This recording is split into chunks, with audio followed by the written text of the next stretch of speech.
22 जनवरी को अयोध्या के राम मंदिर में प्राण प्रतिष्ठा कार्यक्रम से पहले लोगों में अलग अलग तरह से जुड़ने की होड़ मची हुई है। देश के अलग अलग हिस्सों से अलग अलग तरह से लोग जुड़ने का प्रयास कर रहे हैं, लेकिन कानपुर के मुस्लिम युवा फरहान जावेद ने कुछ अपनी अलग ही सोच राम मंदिर और राम भक्तों से जुड़ने के लिए लगाई। लेकिन कानपुर के मुस्लिम युवा फराज जावेद ने कुछ अपनी अलग ही सोच राम मंदिर और राम भक्तों से जुड़ने के लिए बनाई है। फराज जावेद एक टैटू आर्टिस्ट हैं, जो पिछले 14 सालों से शहर के नवीन मार्केट स्थित अपनी शॉप पर टैटू बनाने का काम कर रहे हैं। उन्होंने बताया कि जब उन्हें लगा कि देश भर के लोग अयोध्या में बन रहे राम मंदिर से जुड़कर अपना योगदान दे रहे हैं, तो उन्हें भी अपनी कला से जुड़ा हुआ योगदान देना चाहिए। ऐसे में उन्होंने यह ठान लिया। फराज ने यह ऐलान कर दिया और जगह जगह यह बात पहुंचा दी कि वह अपनी शॉप पर 51,000 लोगों के हाथों पर जय श्री राम के टैटू लिखकर बनाएंगे, जिसके लिए वह एक भी पैसा नहीं लेंगे।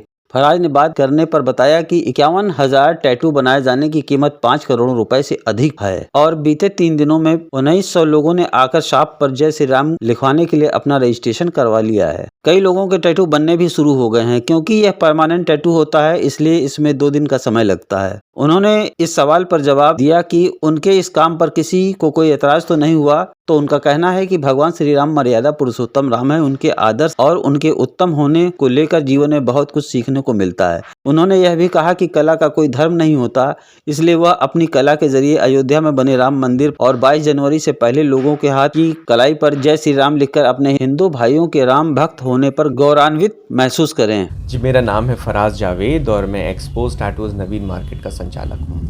देखिए, बहुत टाइम से राम मंदिर का निर्माण हो रहा है और मैं अपनी संस्था एक्सपोज टैटूज के माध्यम से, अपनी कला के माध्यम से ये विचार कर रहा था कि कैसे मैं योगदान दे सकूं। एक मुसलमान होने के नाते मैं क्या योगदान दे सकता हूं, कैसे जुड़ सकता हूं इस मुहिम से। तो मेरे मन में विचार आया कि जैसे समाज में बहुत नेगेटिव मैसेजेस भी चल रहे हैं, लोग गलत सोच रहे हैं कि मुस्लिम समुदाय खुश नहीं है या कि उसको किसी तरह की कसक है, तो मैं इस मुहिम के माध्यम से एक मुसलमान होने के नाते बताना चाहता हूँ कि हम लोग बहुत खुश हैं। हमें किसी भी प्रकार की कोई दिक्कत या परेशानी नहीं है। हम बहुत खुश हैं कि वहाँ का डेवलपमेंट हो रहा है, राम मंदिर बन रहा है। जिस जगह पर बंजर भूमि थी पिछले सालों से, आज वहाँ पे आरती होगी, पूजा होगी और आने वाले दिनों में मस्जिद बन रही है, नमाज़ें भी पढ़ी जाएंगी। कितना पर्यटन बढ़ेगा, कितना डेवलपमेंट होगा पूरे सिटी का, पूरे प्रदेश का। तो मैं बहुत खुश हूँ और यही मैसेज देना चाहता हूँ कि हम सब हमेशा से एक साथ रहते आए हैं, हिंदू मुस्लिम साथ खड़े रहे हैं, साथ पले बढ़े खेले और आने वाला समय भी हमेशा साथ ही बीतने वाला है। तो इस बहुत पॉजिटिव, बहुत खूबसूरत मैसेज देना चाहता हूँ कि हम सब साथ में हैं और हमेशा साथ रहेंगे। फराज जी, आपकी इस मुहिम से जनता जुड़ रही है, लगातार कस्टमर आ रहे हैं। मैं चाहता हूँ कि आपके चैनल के माध्यम से बहुत सारे लोग हैं। मैं चाहता हूँ कि मैं सो ना पाऊँ, मैं खाना ना खा पाऊँ, इतने सारे लोग इससे जुड़ें, क्योंकि ये एक बहुत पॉजिटिव मैसेज है और मेरे को बहुत अच्छा लग रहा है। मेरे बहुत सारे हिंदू भाई मुझे बहुत अप्रिशिएट कर रहे हैं। बजरंग दल के बहुत सारे लोग आए, मैसेजेस करे, कॉल करे कि वो बहुत खुश हैं कि कोई मुस्लिम समुदाय से आगे आके इतनी बड़ी मुहिम चला रहा है। 51,000 टैटू फ्री। 51,000 टैटू का मतलब हुआ कि एक टैटू की कीमत करीब 1,400 रुपये है और तकरीबन 7 करोड़ रुपए की लागत बन जाती है। आज का ज़माना कलयुग है, आप सब जानते हैं, जिसमें लोग बिना मतलब, बिना स्वार्थ के 10 रुपये भी नहीं देता है कोई किसी को।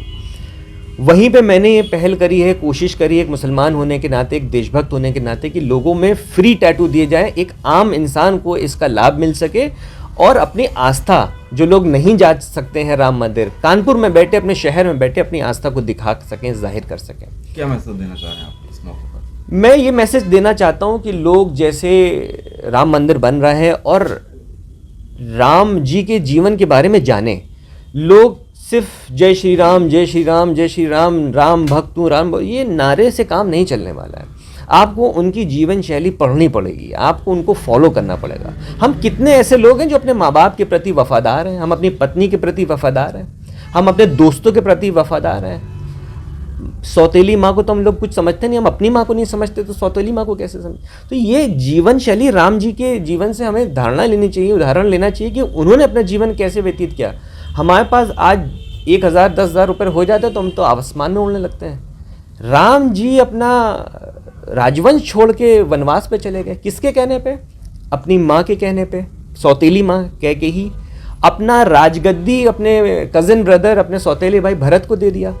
तो ये सारे सैक्रिफाइसेस हैं जिसके बारे में हमें नहीं जानकारी है, लोगों को नहीं पता है कि ये क्या जीवन शैली इनकी रही है। तो पढ़िए, जितना आप पढ़ेंगे उतना फॉलो करेंगे, उतना अपने मज़हब को फॉलो करेंगे और सामने वाले मज़हब की रिस्पेक्ट करेंगे। तो जितनी भी कटाश, लड़ाई झगड़ा का मुद्दा विषय है वो है एन एजुकेशन इलिटरेसी, बिल्कुल ख़त्म हो जाएगी अगर आप जानकारी रखेंगे। नॉलेज, लैक ऑफ नॉलेज की वजह से सारी प्रॉब्लम होती है। अगर इसको हम लोगों ने मिटा दिया तो सारे मुद्दे ख़त्म हो जाएंगे।